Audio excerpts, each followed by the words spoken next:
nuestra Biblia o el bosquejo que les enviamos en Mateo capítulo 19, versos 13 al 15. Mateo capítulo 19, versos 13 al 15. Y dice de la siguiente manera: Entonces le fueron presentados unos niños para que pusiese las manos sobre ellos y orase.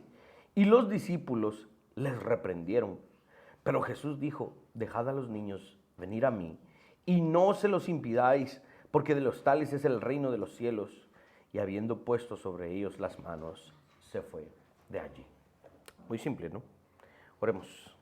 Padre Celestial, hemos abierto la Escritura una vez más en este púlpito con mucha esperanza, mucho gozo y mucha humildad en nuestro corazón, esperando realmente obtener de estas pequeñas palabras, de estas aparentemente escasas líneas, verdades absolutas y verdades eternas, las cuales creemos están allí escondidas. Danos la capacidad de poder, Padre Celestial, meternos de tal manera que podamos encontrar las perlas preciosas que hay ahí en tu palabra.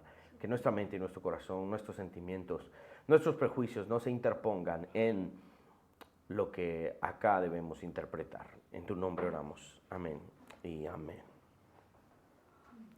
El lenguaje de Jesús acá es eminentemente salvífico, de nuevo, ¿no? Su accionar también lo demuestra, ¿sí? Vamos a hablar un poco del por qué los discípulos pretendían ahuyentar a los padres que llevaban a estos niños para que se acercaran a Jesús.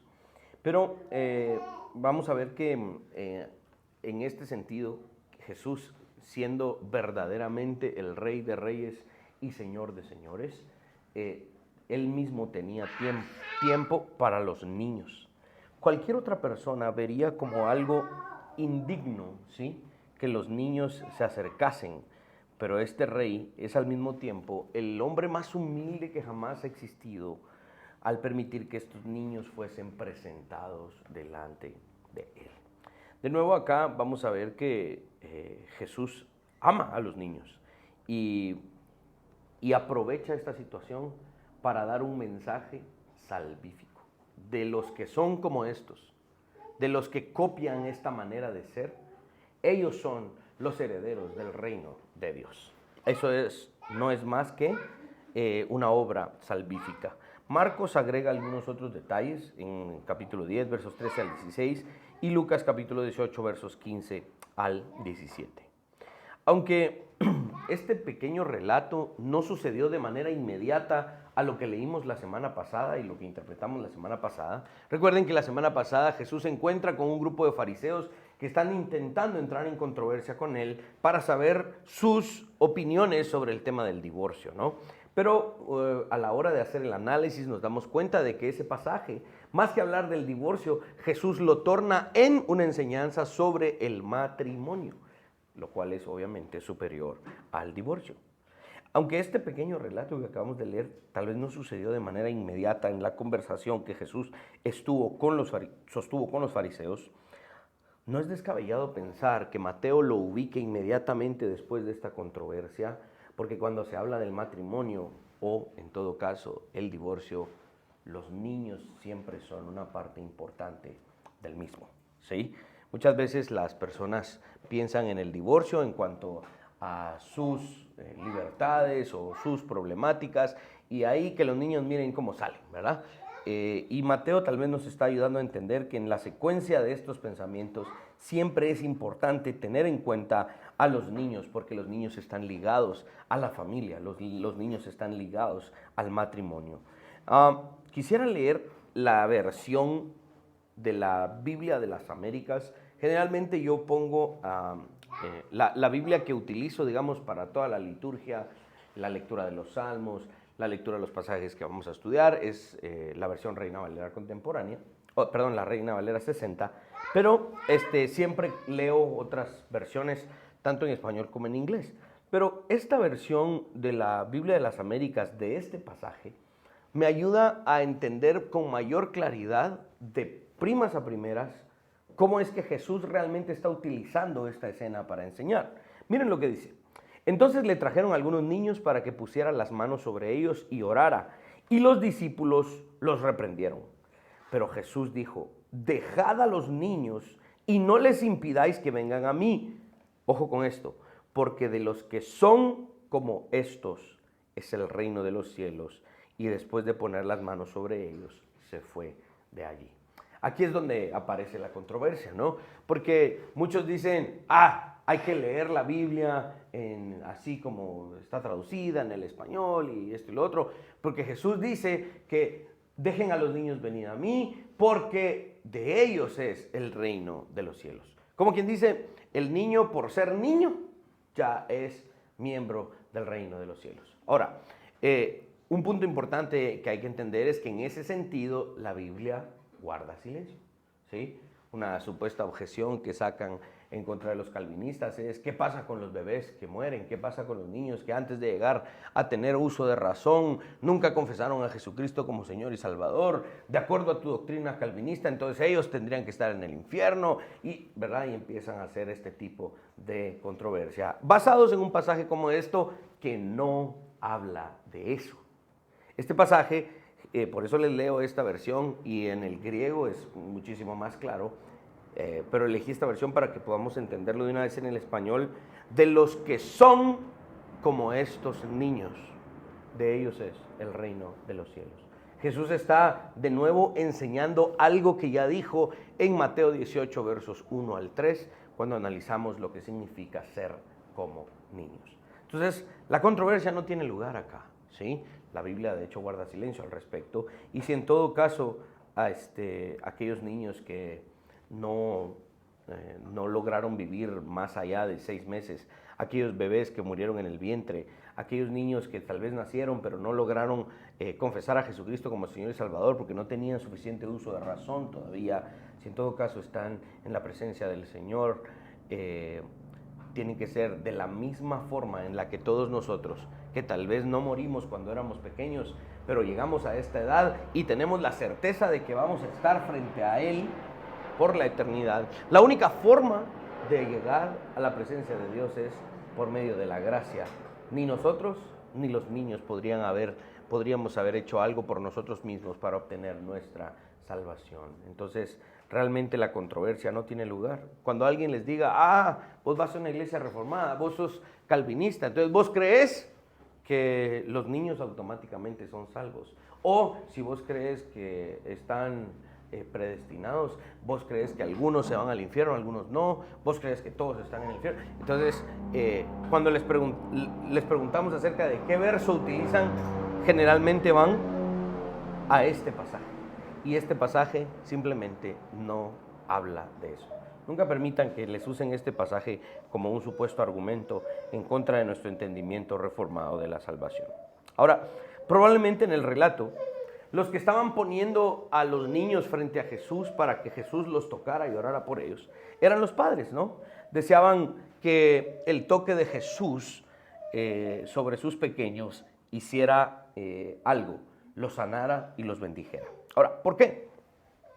Vamos un poco al contexto.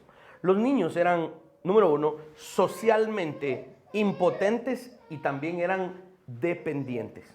Algunas personas en el Antiguo Testamento imponían manos sobre los niños para otorgarles bendición por medio de la oración.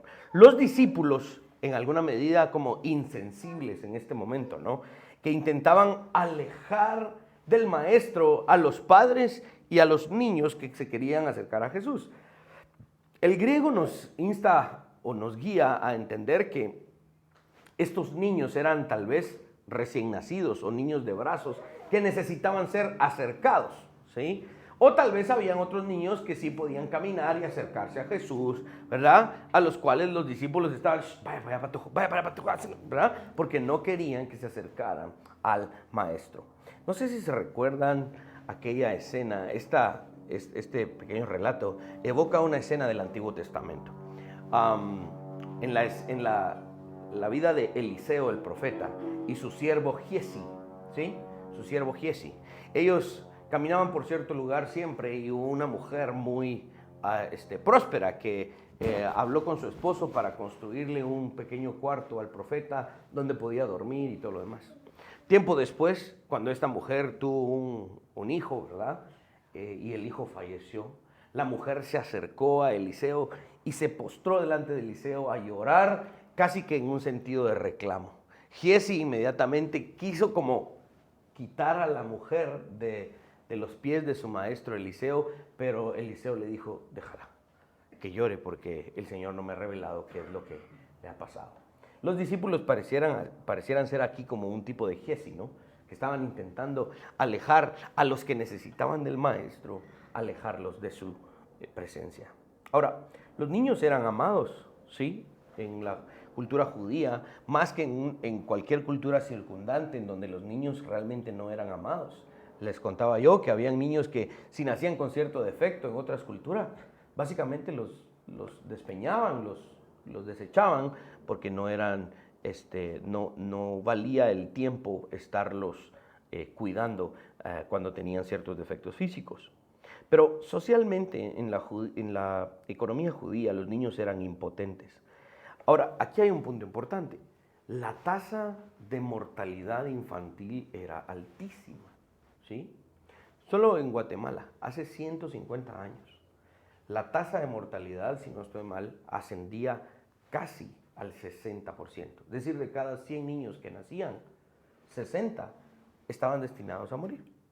Y eso era hace 150 años en nuestra Guatemala, en donde ya había habido cierto avance de tecnología, de ciencia, de medicina, se supone, ¿no?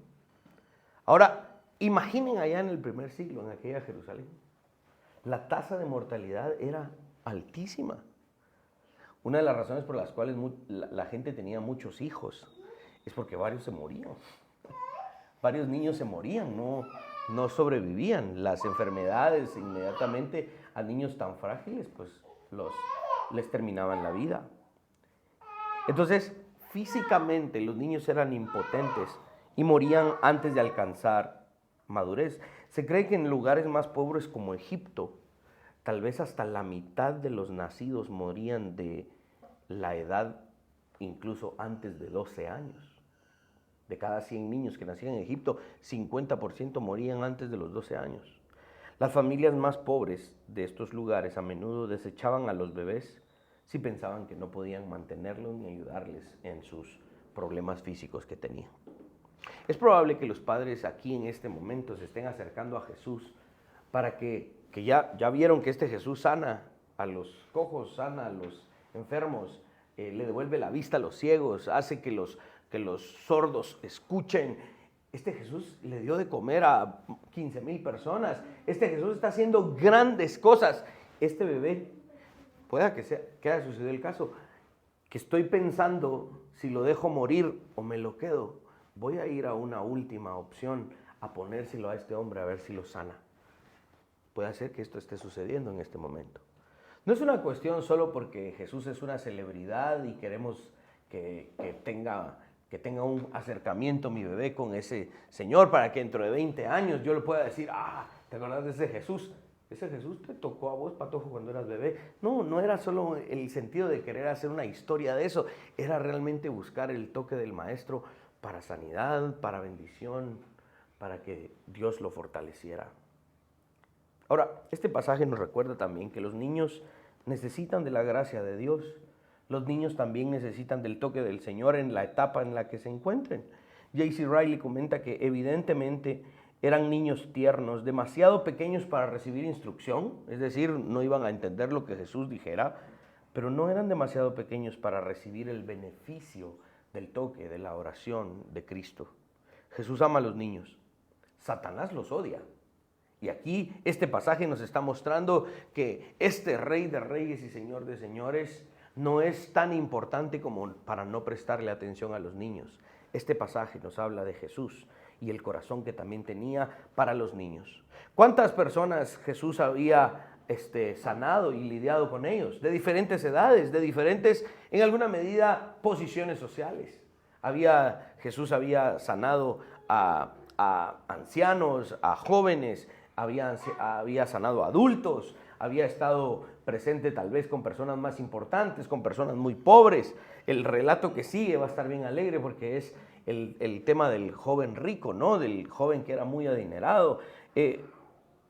Pero muy pocos de estos gobernantes y grandes nombres de la antigüedad se relata que estuviesen en relación con los niños, porque los niños no importaban.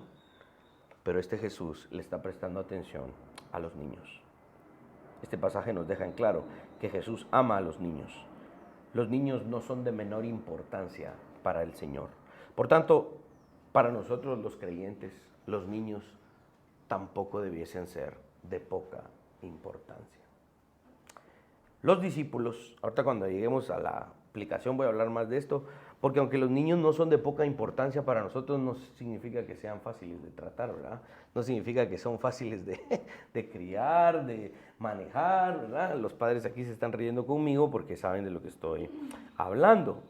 Los discípulos actuaron duramente, ¿sí? Actuaron duramente en contra de estos padres, creyendo que hacían bien en alejar de Jesús a los niños. No sabemos con certeza la razón. Pueda que pensaran que Jesús tenía mejores cosas que hacer. Jesús iba caminando hacia Jerusalén y estos patojos le están quitando el tiempo. Miren, aunque la cultura judía valoraba a los niños, la actitud de los discípulos en alguna medida no es inusual, porque los niños también tenían un papel bastante insignificante en la sociedad del primer siglo. Aún así, los padres comúnmente buscaban rabinos respetados, ¿sí? Para que tocaran a sus bebés, a sus niños y los bendijeran. Y los discípulos, conociendo la costumbre, no deberían haberse apresurado a rechazarlos. Pueda que la respuesta de Jesús entonces haya sorprendido a algunos, ¿no? A los discípulos. ¿Por qué? Porque cuando los discípulos creyeron que estaban haciendo bien, quitando a los niños para que Jesús pasara, para que no lo molestaran, Jesús inmediatamente les dice, muchachos, tranquilos, dejen a los niños venir. ¿Seguro, Señor? Sí, que pasen, ¿eh? No se los impidan. En ese momento entonces Jesús aprovecha esa escena para dar una enseñanza o en alguna medida reforzar algo que ya dijo en Mateo 18, versos 1 al 3. Jesús les recuerda a sus discípulos lo que ya había enseñado en su discurso sobre las relaciones entre los creyentes en la iglesia. Para entrar en el reino de los cielos hay que ser como niños. Eso significa, estudiamos, ser absolutamente dependientes de Dios. Y aquí vamos a este como enigma que Jesús dice, ¿no? Porque, ¿cómo así que hay que ser como niños? Lo mismo le sucede a Nicodemo, ¿no? Hay que nacer de nuevo. Y Nicodemo, como un hombre viejo, puede volver a entrar al vientre de su madre. Entonces, estas palabras de Jesús son en alguna medida enigmáticas que tenemos que aprender a interpretar. En el contexto, obviamente Jesús no está hablando de la inmadurez de los niños o las cualidades de las cuales queremos que los niños ya dejen, ¿no? El mismo Nuevo Testamento habla, el apóstol Pablo varias veces regaña a las iglesias diciendo ya dejen de ser como niños y avancemos a la madurez. Pero aquí pareciera que Jesús está hablando lo contrario, que hay que seguir siendo como niños. El punto es en qué sentido. Una de las conclusiones es que en aquel primer siglo una de las características principales de un niño era que era absolutamente dependiente de sus padres. En una dirección hay que entender que el creyente, cuando cree en Cristo, cuando viene al cristianismo, debe actuar así, debe ser absolutamente dependiente de Dios. Jesús está utilizando la dependencia que un niño tiene de sus padres para ilustrar la dependencia que un creyente debe tener de Dios. El reino de los cielos, la salvación, pertenece a aquellos que son como niños, no a aquellos que son niños, sino a aquellos que son como niños. No significa que aquellos que se comportan como niños ganan su entrada al reino de los cielos, más bien indicando que aquellos que han recibido salvación, si tú has recibido salvación, una de tus características es como la de este niño, que depende de sus padres. ¿Sí? A veces mi esposa me dice, mira, ahorita que Lucas está ahí entretenido, yo me voy a ir a cambiar, yo me voy a ir a peinar, lo mirás, ¿verdad? Entonces, Cindy aprovecha y se va y tiene que ir a hacer otra cosa. Y Lucas está pues jugando, qué sé yo, pero de repente se da cuenta que su mamá no está.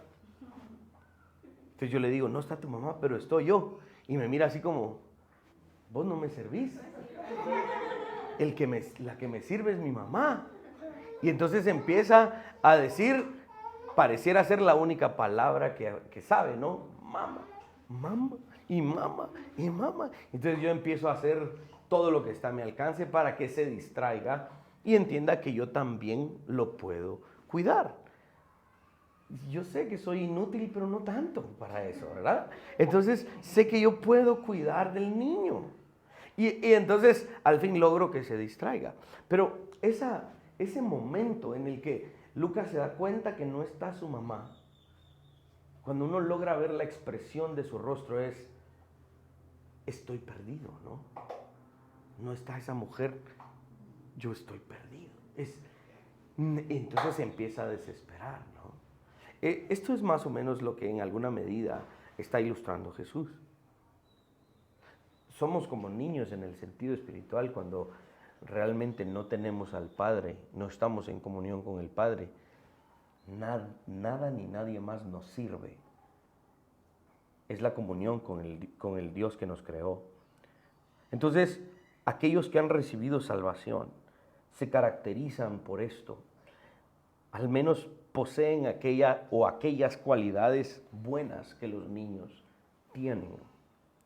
Agregando a la dependencia absoluta de Dios, otra característica o tal vez otra forma de describir esta frase de Jesús es la simple, llana y plena confianza de un creyente en Dios. ¿Sí?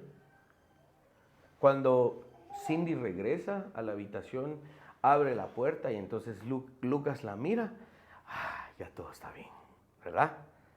Ya no me puedo perder, ¿sí?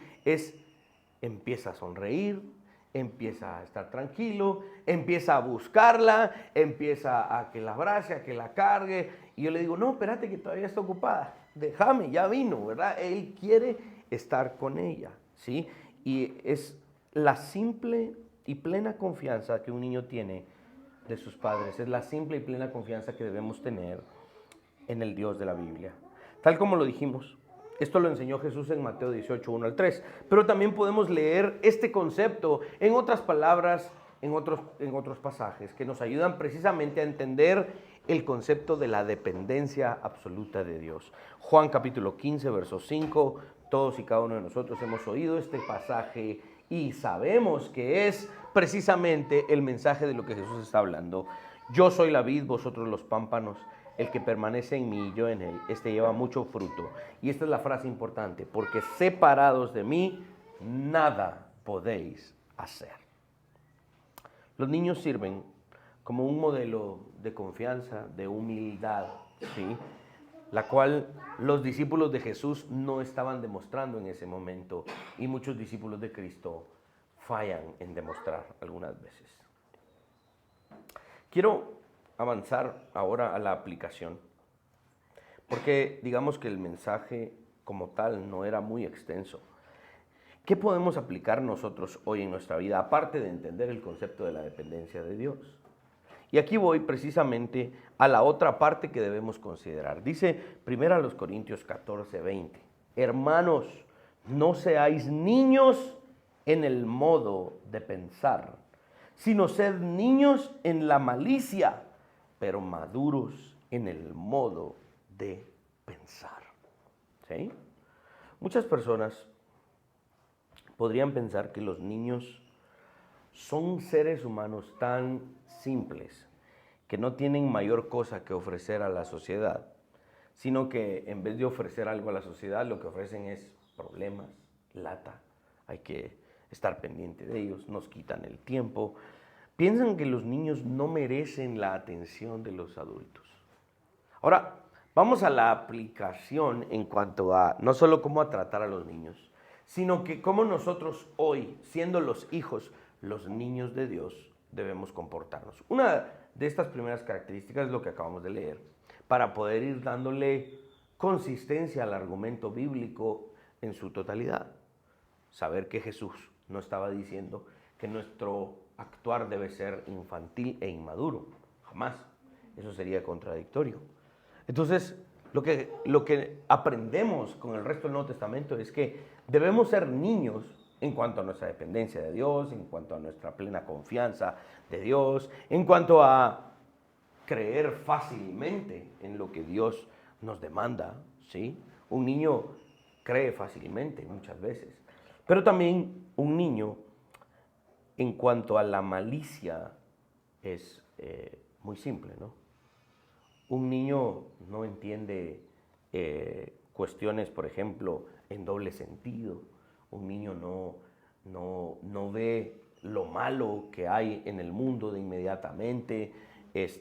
Un niño no tiene esa malicia, esa astucia de los adultos que son estafadores, ¿no? De los adultos que son vivos y que andan buscando aprovecharse de otros.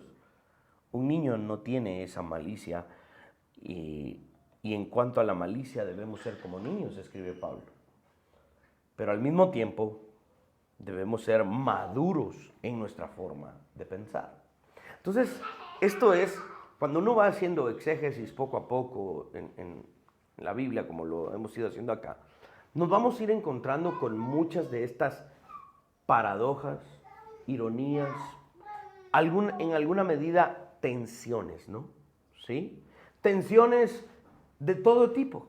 Por ejemplo, cuando Jesús dice, el reino de los cielos ha llegado a vosotros, ¿verdad? Y entonces nosotros decimos, wow, el reino ya está aquí, pero al mismo tiempo vemos que hay maldad en el mundo. Entonces, ¿cómo podemos armonizar que ya está el reino acá, pero todavía vemos todo este pecado? Entonces entendemos que existe una especie de tensión, ¿no? Que el trigo y la cizaña están creciendo en el mismo campo. Y el que haya mucha maldad en el mundo no significa que el reino de Dios no está acá, sino que está avanzando y está creciendo como una semilla de mostaza. Entonces empezamos a explicar y a hacer sentido de esa aparente contradicción. Y aquí también, por ejemplo, allá en Estados Unidos estaba predicando algo que yo ya prediqué acá en Mateo 10, versos 26 al 30. Hay que ser astutos como serpientes, pero también inocentes y mansos como palomas. ¿Cómo armonizamos eso? Es posible que una persona, el creyente, tenga ambas características, ambas capacidades al mismo tiempo. Que sea astuto, que sea pilas para obrar en su trato con sus semejantes, pero al mismo tiempo que sea inocente como paloma, que sea manso y humilde. Es posible. Son tensiones que hay que aprender a vivir, ¿no? Y sin esas tensiones no funciona la cosa. Está, por ejemplo, ese pedestal que usamos para la guitarra, ¿no? Que se desarma y hay que aflojarle aquí y allá. La parte de arriba de la guitarra se sostiene, pero la parte de abajo se traba con unos ganchos que hay ahí. Entonces la misma guitarra hace esa tensión para no caerse. Entonces tenemos que aprender en alguna medida que estas tensiones, estas paradojas que nos enseña Jesús, solo las podemos vivir los hijos de Dios. Porque ¿saben qué? Cuando vamos con una persona que es incrédula, es de verdad muy astuta, que es pilas para su trabajo, pero es tan pecadora y no le importa andar cometiendo pecados, no le importa engañar, no le importa. Le falta la otra parte que Jesús dice, que tiene que ser manso, inocente, humilde como paloma. Y hay tristemente otras personas que son tan tranquilas, tan ingenuas, pero no son pilas para trabajar. No son pilas, no son buzos en su trato con los semejantes. Un creyente, solo el creyente puede vivir esta paradoja. Ser astuto, ser pilas, pero al mismo tiempo ser inocente. Entonces, esta paradoja que estamos viendo acá, también hay que aprenderla a vivir.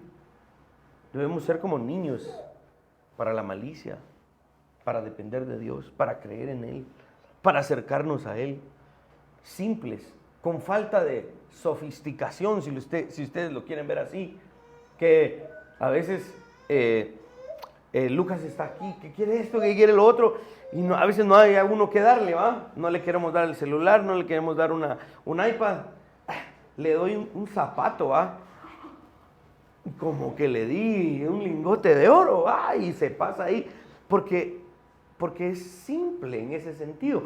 Hay un momento en donde debemos los seres humanos, los creyentes, aprender a ser simples, no complicados, pero al mismo tiempo maduros en nuestra forma de pensar. Este pasaje nos lleva a la aplicación. El creyente, en este sentido, debe aprender a tratar bien a los niños. Porque aunque ustedes no lo crean, hay cosas que aprender de los niños. A pesar de que los adultos ya fuimos niños, hoy siendo adultos, volteamos a ver a los niños y de alguna manera nos pueden enseñar algo. ¿Sí? Recuerdo una historia que leí en un libro, no recuerdo el libro, no sé si era de John Maxwell, algo por el estilo, pero me pareció tan interesante. Un niño que estaba organizando su cosa de los Boy Scouts y que se iban a ir a construir un refugio para animales en no sé dónde, y todos los niños salían a vender galletas, salían a vender cosas, salían a cortar la grama de los vecinos para que les pagaran. Pero hubo un niño, cuenta ese libro que hubo un niño, qué sé yo, de 6, 7 años, y con sus lentes y regordito y todo lo demás. Y él sabía que donde él vivía, cerca, había un señor que era un funcionario importante de un banco. Y él dijo, en un banco hay dinero. Ese señor me puede dar dinero, dice.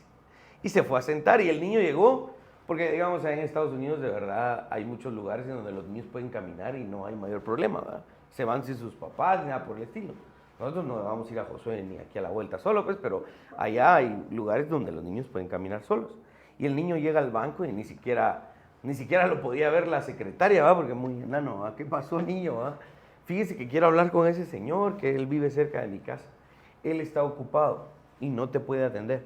Ah, pero yo me siento hasta ver a qué hora se desocupa. No, vas a esperar mucho tiempo. No me importa, dice el niño. Y el niño se sienta, ¿verdad? Y al rato la secretaria lo mira, iba, no se iba el niño, no se aburría.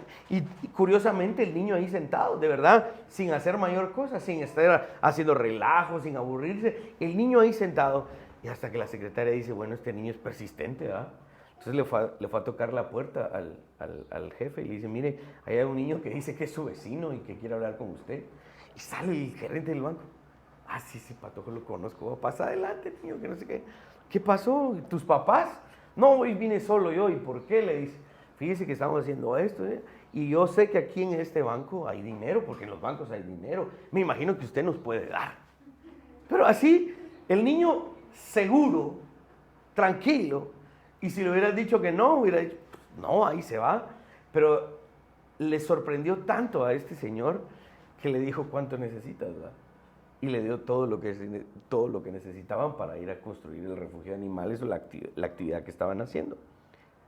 Este es el punto. Hay cosas que hoy siendo adultos, hay cosas que podemos aprender de los niños. Veamos cómo Jesús volteó y les prestó atención. Muchas veces en nuestras vidas ocupadas, lo que queremos es deshacernos de los niños, que nos dejen libres porque estamos ocupados. Finalmente estamos trabajando para poder mantenerlos, hombre. Lo mejor que pueden hacer es no molestarnos, decimos a veces. Y Jesús pudo haber tomado esa actitud, pero Jesús no tomó esa actitud. Jesús les prestó atención. Hay un punto en donde tenemos que aprender a prestarle atención a los niños. Hay cosas que podríamos aprender de ellos. Algunos aplican este pasaje en cuanto a no separar a los niños del servicio dominical, ¿no? Creando programas para que los niños participen ellos solitos fuera de nuestro servicio dominical y no exponerlos a la adoración corporativa ni a la palabra predicada, creyendo que los niños, ellos necesitan su propia forma de aprender, lo cual es cierto, puede ser cierto. Por ejemplo, no vamos a meter a un niño de 6, 7 años a una clase de universidad, no va a entender absolutamente nada. son cosas que podemos aplicar en ciertos puntos. Pero en cuanto a la iglesia, del servicio dominical, hay pues algunas personas que dicen, no, hay que crear cosas solo para niños, para que ellos, mientras aquí estamos recibiendo palabra seria, que ellos estén allá pintando una hojita con el arca de Noé. Algunos dicen eso. Yo personalmente me he ido convenciendo más en el aspecto de que necesitan ser expuestos a lo que hacemos acá desde pequeños. Ahora, el problema es que muchas personas, muchos creyentes, creen que los niños no necesitan ser discipulados. Y si algo nos enseña este pasaje, es que Jesús está diciendo, en alguna medida, hay que discipularlos desde pequeños. Este pasaje nos llama a ser como niños, no nos llama a ser infantiles, inmaduros. Hay una gran diferencia. El creyente está llamado a madurar en el Señor, y parte de esa madurez es poseer estas cualidades de sencillez que los niños poseen y que no son incompatibles con la madurez. Una de las cosas que los niños tienen en alguna medida es un sentido del humor, a veces irracional, a veces que no nos gusta, a veces sin sentido. Pero díganme si no, hay veces que los niños dicen, hacen cosas que de verdad no nos paramos de reír. Y ellos realmente están buscando todo el tiempo reír, ser alegres, esto y lo otro. Entonces, como un ejemplo, el sentido del humor de los niños es algo que debiésemos aprender e intentar conservar. Los adultos, conforme vamos creciendo, y algunos dicen, sí, es que ya no soy niño, ya soy adulto, no puedo pasar todo el día contento, no puedo pasar todo el día riéndome, todo el día no ando pensando en chistes, yo estoy ocupado, y lo cual es cierto. Pero eso no significa que perdamos ese sentido del humor que tal vez los niños a veces nos pueden recordar. Hay cualidades de los niños que no son incompatibles con nuestra madurez. Y por el otro lado, este pasaje en la aplicación nos lleva a entender que no debemos buscar todas aquellas cualidades y actitudes que son contrarias a las que estamos encontrando como cualidades positivas. No podemos, cuando llegamos a ser adultos, no podemos empezar a cultivar características contrarias a las características positivas de los niños. Por ejemplo, un adulto que no se acerca a los caminos del Señor y no está dispuesto a ser discipulado y que no está dispuesto a prestar su mente a pensar en las cosas de Dios, empieza a buscar características contrarias. Se aparta de lo que es deshonesto, se aparta de lo que es honesto, de lo que es puro, de lo que es santo, y empieza a buscar otras características. Muchos adultos, tristemente, se caracterizan por buscar mucho el cinismo o ser cínicos. Realmente esta característica no la vamos a encontrar mucho en los niños. La vamos encontrando en algunos niños que las copian de sus padres. Pero en niños que realmente han sido educados no vamos a encontrar mucho cinismo. ¿Qué es el cinismo? Es aquella persona que miente descaradamente, que practica aquellas cosas deshonestas que merecen pura desaprobación. Muchas veces vamos a encontrar adultos que empiezan a ser más cínicos. ¿Por qué? Porque ya no son niños y creen que el ser cínicos es un motivo de adultez y no lo es. Los adultos generalmente empiezan a convertirse en pesimistas. Los niños rara vez son pesimistas, ¿sí? Los niños rara vez son pesimistas. Uno les puede incluso mentir y los niños realmente jalan esperanza, ¿verdad? A veces, de verdad, Josué me dice, hagamos esto y podemos ir aquí y allá, y yo realmente no sé si vamos a tener tiempo, entonces yo de verdad le digo, mira, vamos a intentar, pero no te lo prometo, porque estamos ocupados, tenemos que hacer. Con eso que yo le diga, el niño está, tal vez vamos a ir, ¿verdad? Él está positivo, ¿verdad? Si alguien me dice eso, mira, tal vez te vamos a pagar a fin de mes, yo no me pongo optimista, ¿no? ¿Por qué? Porque los adultos tendemos a ser más pesimistas. Tendemos a ver y juzgar las cosas con un aspecto más negativo y desfavorable. Recordemos que los niños no son así. Los adultos cuando van creciendo, tristemente van tendiendo a la arrogancia, ¿no? A la soberbia, a tratar a otros con desprecio, a la altanería, a ser hostiles, ¿no? Eso tristemente lo vemos mucho. Los niños generalmente no son así. Los adultos, conforme van creciendo, se van afanando más. Yo rara vez he visto a niños afanados en la forma en la que los adultos nos afanamos. El afán es un deseo intenso, producido por la incertidumbre. Un adulto vive estresado, sin esperar resultado positivo, lo cual podría precisamente ser por la falta de confianza en Dios. Una de las cosas que enseñábamos cuando predicábamos esta parte del Sermón del Monte, buscad primeramente el reino de Dios y su justicia, y todas estas cosas serán añadidas. En los pasajes que continúan, Jesús habla precisamente del producto de no buscar el reino de Dios, es el afán. Una persona que vive afanada es porque no busca primeramente el reino de Dios y su justicia. Estas características, y podríamos ilustrar y poner muchas otras, pero solamente puse estos ejemplos. Aquella persona que se olvida de las características positivas de los niños, va creciendo y va optando por practicar aquellas cosas que son contrarias a los niños. Todas estas cosas, un comentarista dice algo bien importante, y creo yo que me era importante mencionarlo hoy. Présteme mucha atención. Todas estas cosas contrarias a las características positivas de los niños desfiguran la vida adulta. Uno de los problemas que realmente hoy tiene las generaciones adultas que ya están hoy trabajando en el área, digamos, económicamente activa de nuestros países, es que tienen una vida adulta desfigurada. Este pasaje nos puede ayudar a recordar que las características positivas de los niños las debemos conservar. Así tengamos una edad ya avanzada, debe haber en nosotros cualidades de simpleza, de cierta inocencia, cierta carencia de lo sofisticado que nos recuerda que somos los hijos de Dios, somos los niños de Dios. Miren, Dios es la fuente de sabiduría. El académico y el erudito, la mente más brillante que pueda haber existido en toda la historia de la humanidad, delante de Dios, es como un niño que apenas empieza a tener conocimientos.